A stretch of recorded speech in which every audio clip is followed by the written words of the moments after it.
Hey, what's up, everybody? It's Royce from Pedal Mel. Welcome to my channel.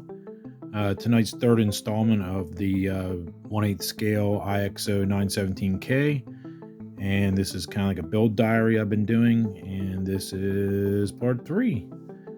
And here's where I'm at so far. I did get the braided lines in the mail yesterday from I forget which hobby shop it was, but it's the 2.6 millimeter from Tamiya, and that seems to be pretty decent for the main oil line hoses. There'll be 2 on this one side here. There's one already done. It may not look like I got much done, but I did a lot of detailing of the machine surfaces, and like you can kind of see inside there where the cylinders are. None of this will be visible when it's all buttoned up, unfortunately, but so it's getting there. Trying to think of what else is new. Worked on the oil pump area there, detailing that up, and this took me quite a while to do the 2 generators, or as we might just call them, alternators over here in America. And I did find one original 917/935 alternator for sale on eBay, so I looked at the reference photos for that, and it's a Bosch 50 amp. And I originally could not find any reference photos at all of a 917, normally aspirated, that is, with a dual alternator setup as seen here, which would have been run at Le Mans only.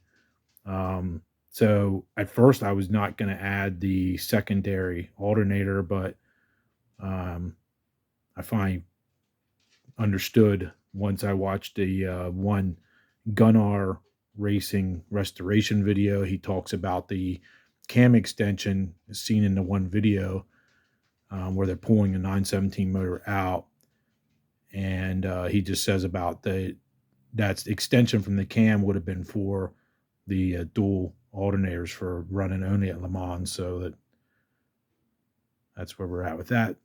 This is obviously where the flat fan will go in the center here, and it was driven by toothed pulleys. So I kind of mimicked the little Bosch labeling on the alternators. I spent, like I said, way too much time on them, and you probably won't see any of this when it's into the car. The nuts on the end of the alternator, and I think I have one added. Forget where I added the other one at. On the bottom, this pulley down here for this idler. It's not really an idler, but for the center, that these little nuts I found in a bunch of like a whole bunch of nuts and things I had here already from watchmaking stuff. So I just kind of dug through there, and they worked perfect, and I just super glued them on there for now. But like the one comment I had on the original video, person said it was a sin what I was doing with the kit, and I get it. I mean, he's saying about because you should never use Phillips head screws on anything. I get that. I'm the same way. When I used to do Hot Wheels custom Hot Wheels, I used Allen, really nice Allen 256 mini bolts for the bottom of the cars. I didn't like most people use Phillips head screws for Hot Wheels customs, and I think it looks really crappy. But anyway, so a lot of the places like here, I'm not using them if it's something really visible. These 2 slots, which I'll show you in a second, these 2 areas would have been right here and right here, should have been Phillips head screws, and I left them off because they were very visible. And I wrote back to the gentleman, and I explained that I'm pretty much trying to not use the screws that were supplied in the kit unless it's, they're not going to be, super visible. So, but if you're building a kit at home, most people are not going to probably go to this extreme. And I'm not going to purposely try to get rid of, like, I thought about it for on the U-joints here, getting rid of some of them, but it would take forever. And the way they actually have this mimicked on the Jubas or whatever, they actually had in the molds mimicked Phillips head screws. So you would have to grind off all those. It would be a lot of work. So that kind of stinks. But I really personally not totally don't want to stress out about that and ruin the fact that I want to have fun with the kid as I'm building. So sorry, that's all I have for now for the third update, but I will definitely add to this an addendum if necessary if I get anything else done tonight on the kit. Oh, I did add the oil filter housing on the right. That's this right here. I got that done. I'm very happy though with the alternators. You guys have to let me know what you think. I mean, I'm kind of rusty. I've not built any models in probably, I don't know, 10 years. So I'm pretty happy with what I got done. So I think that looks pretty cool. But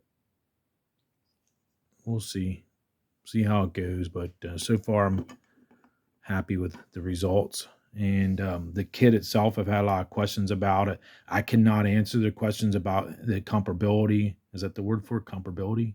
The comparability between the IXO kit and the Pocker. I have no idea. And the Pocker also goes under another name. I can't think of it right now at the top of my head. Anyway, so I really don't have anything to compare it to be honest. So I'm just going off of what I know. And so far, the IXO kit has been really, really good. A few things I don't 100% care for, but they're not worth mentioning because they're kind of small, in my opinion. Some of the molds, I think, were a little, like I had mentioned before, a little simplistic here on the end here for the oil distribution side. To me, is a little simplistic. I had, which I can go over more later, I just used black shrink tubing for the ends of the braided lines and used titanium gold from Tamiya for that. And I think it turned out pretty decent. So like I said, this is going to be right up against the bulkhead, the back of the cabin. So you won't even see any of this anyway then, but I think it would be cool. Just, I know it's there. I know it's done and I want to try to do it right. So I'm happy so far. You guys have to let me know what you think, and I will talk to you guys soon. This is at 7 minutes now or so. I don't want to bore you to death. I'm trying to think if I've missed anything to go over. One thing I want to mention about the headlight buckets. I got more photographs I'm looking at. It's missing the turn signal. These cars would have had, could have been street legal basically. So it's missing. A little city light would have been mounted like right in here. And then up here would have been the turn signal. I think I might have ordered already off Amazon, or I'm gonna, some little tiny amber LEDs that already have the resistors soldered in. So I'm hoping I can have functioning turn signals for it, quite possibly. So I'm a little disappointed in that part of it. It seems a little weird to miss that because that's kind of a big deal. Every 917 I've ever seen up close, they have the turn signals inside the housing. Okay, that's it for now. Thanks for watching. If you're not a subscriber, please subscribe and hit the bell for notifications. And until next time, I'll see you guys in probably 2 days or so. And have a good night. Thanks again. All right. Bye-bye.